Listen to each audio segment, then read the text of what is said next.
के आरंभ में श्री चाणक्य कहते हैं कि यदि मुक्ति चाहते हो तो समस्त विषय वासनाओं को विष के समान छोड़ दो। क्षमाशीलता, नम्रता, दया, पवित्रता और सत्यता को अमृत की भांति पियो, अर्थात अपनी जिंदगी में उसे अपनाओ। आगे समझाते हैं कि जो व्यक्ति परस्पर की गई गुप्त बातों को दूसरों से कह देते हैं वे ही दीमक के घर में रहने वाले सांप की भांति नष्ट हो जाते हैं। इसलिए मित्रों के गुप्त रहस्यों को कभी भी प्रकट ना करें, इससे केवल शत्रुता ही पैदा होती है। आगे श्री चाणक्य कहते हैं कि ब्रह्मा जी को शायद कोई बताने वाला नहीं मिला, जो कि उन्होंने सोने में सुगंध, ईख में फल, चंदन में फूल, विद्वानों को धनी और राजा को चिरंजीवी नहीं बनाया। समझाने का तात्पर्य यह है कि सृष्टिकर्ता ने ये कैसी विडंबना की है कि उन्होंने सोने में सुगंध नहीं डाली, गन्ने पर फल नहीं लगाया, चंदन के वृक्ष पर फूल नहीं उगाया और विद्वान को धनवान नहीं बनाया, और इसके बाद राजा को, जो कि सबका प्रजापालक है, उसे दीर्घजीवी नहीं बनाया है। चाणक्य कहते हैं कि अमृत से जीवन को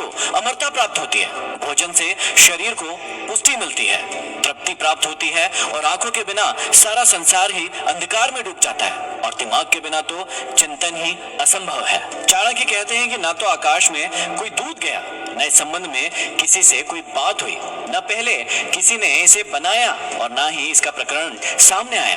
तब भी आकाश में भ्रमण करने वाले चंद्र और सूर्य में ग्रहण के बारे में जो ब्रह्मांड पहले से ही जान लेता है, वह विद्वान क्यों नहीं है? अर्थात वास्तव में वह विद्वान है जिसकी गणना से ग्रहों की चाल का सही पता लगाया जा रहा है। आगे चाणक्य ने बहुत ही अच्छी बात समझाई है कि विद्यार्थी, नौकर, पथिक, भूख से व्याकुल व्यक्ति, भय से त्रस्त, भंडारी और द्वारपाल, इन सातों को यदि आप कभी सोता हुए देख ले तो तत्काल जगा दे, क्योंकि अपने समस्त कार्यों और कर्तव्यों का पालन ये जाग कर ही या फिर सचेत रहकर ही करते हैं। अर्थात विद्यार्थी यदि सोएगा तो पढ़ेगा कैसे? नौकर यदि सोएगा तो डाका पड़ सकता है, मुसाफिर यदि सोएगा तो उसे कोई लूट सकता है, भंडार गृह का स्वामी और द्वारपाल यदि सोते रहेंगे तो चोरों को चोरी करने का अवसर मिल सकता है। अतः इन्हें सदैव सावधान रहना चाहिए। इसके बाद चाणक्य कहते हैं कि सांप, राजा, शेर, ततैया और बालक और दूसरे का कुत्ता तथा मूर्ख व्यक्ति, इन सातों को सोने से कभी नहीं जगाना चाहिए, इन्हें जगाने से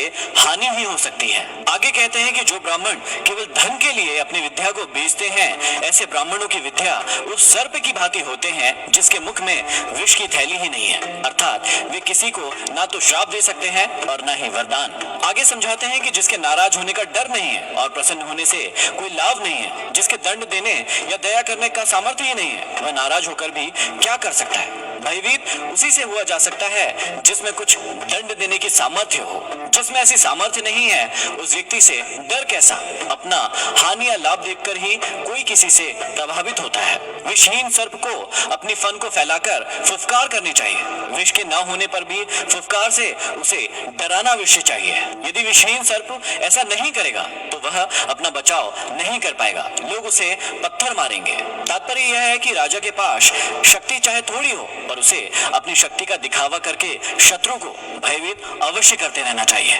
आगे श्री चाणक्य कहते हैं कि जुआरियों की कथा को महाभारत की कथा से जोड़कर दिखाया है कि राजनीतिकारों को जुए की लत से कितना भारी नुकसान उठाना पड़ता है। स्त्री प्रसंग की कथा को रामायण से जोड़कर बताया गया है कि पर स्त्री हरण से कितना बड़ा विनाश होने की संभावना रहती है, और चोर की कथा को श्रीमद् भागवत से जोड़कर भगवान श्री कृष्ण की 16,000 रानियों के रहते हुए भी इंद्रिय निग्रह की भावना का प्रतिपादन किया गया है। भाव यह है कि बुद्धिमान व्यक्ति वही है जो पर स्त्री गमन से दूर रहता है और सदैव अपनी इंद्रियों को संयम में रखने का प्रयत्न करता है। आगे समझाते हैं कि अपने हाथों से गुथी माला, अपने हाथों से घिसा चंदन और अपने हाथों से ही लिखा स्त्रोत, इन सब को अपने ही कार्यों में लगाने से देवताओं के राजा इंद्र की श्री लक्ष्मी भी नष्ट हो जाती है। आगे समझाते हैं कि दरिद्रता के समय धैर्य रखना उत्तम है, मैले कपड़ों को साफ रखना उत्तम है, घटिया अन्न का बना गर्म भोजन भी अच्छा लगता है और कुरूप व्यक्ति के लिए अच्छे स्वभाव का होना श्रेष्ठ है। भाव यह है कि दरिद्रता में यदि धैर्य रखा जाए तो दुख नहीं होता। गरीब व्यक्ति धैर्य पूर्वक अपना समय गुजार लेता है। फटे पुराने मैले कपड़ों को यदि साफ सुथरा करके और उनको अच्छी प्रकार से सीकर पहना जाए तो वे भी अच्छे लगते हैं। ज्वार, बाजरा, जौ, मक्का, इनके जैसे अन्न की भी रोटी यदि गर्म करके बनाई जाए और खाई जाए तो वो स्वादिष्ट लगती है, और अच्छे शील स्वभाव का व्यक्ति यदि कुरूप भी हो तो वो भी अच्छा लगता है। यहाँ पर समाप्ति होती है 9वें अध्याय की।